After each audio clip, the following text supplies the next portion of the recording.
ازيكم يا بنات؟ عاملين ايه؟ معاكم النهارده لولو من قناه لولو لايف ستايل. وزي ما قلت لكم انا هعمل البرايمر بتاع العين، مش برايمر للوش كله. الحاجات اللي انا هستخدمها في البرايمر عباره عن ايه؟ عن حاجه بترطب الوش، بتقفل مش بتقفل، بتداري بتقفل المسامات الواسعه، بتملاها. ده بالنسبه للوش. وللعين طبعا هي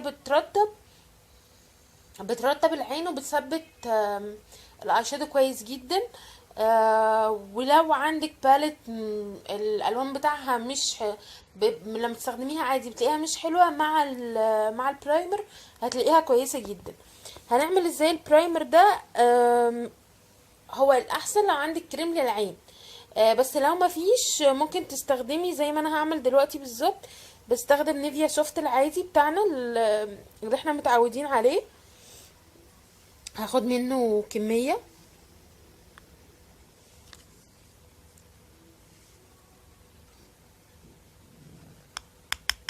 ودي اي علبة كريم او اي علبة اي حاجة فاضية عندك تغسليها كويس قوي وترشيها بس بكحول عشان تبقى اتعقمت كويس جدا، عشان ما يبقاش فيه اي حاجة. مستقلي كفاية كده كريم.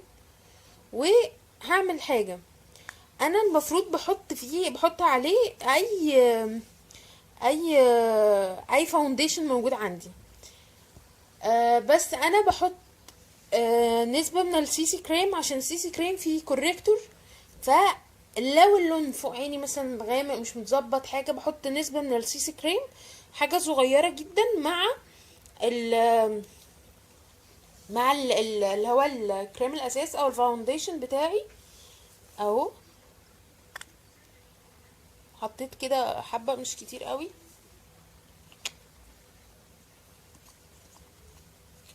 وهحط حبة بحيث ان السيسي كريم والفاونديشن يبقوا قد تقريبا الكريم اللي انا حطاه.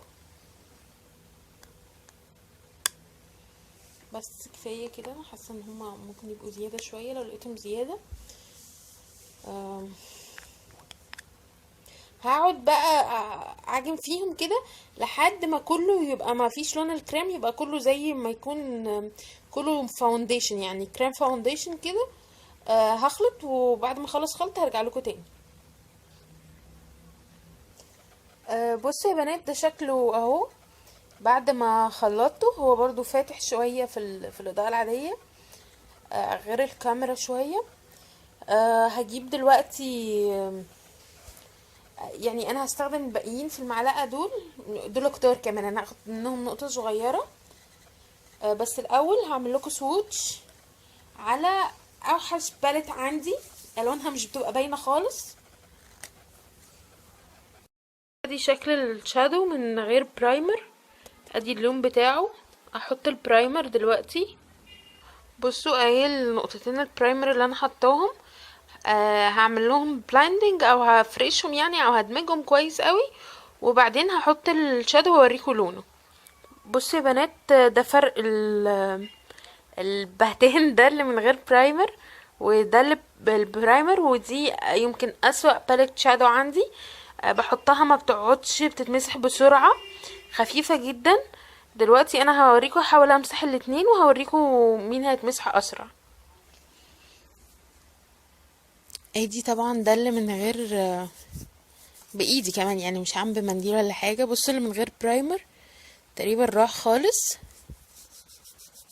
بصوا اللي بالبرايمر لا، مع اني والله ضغطت في اللي من غير برايمر اكتر.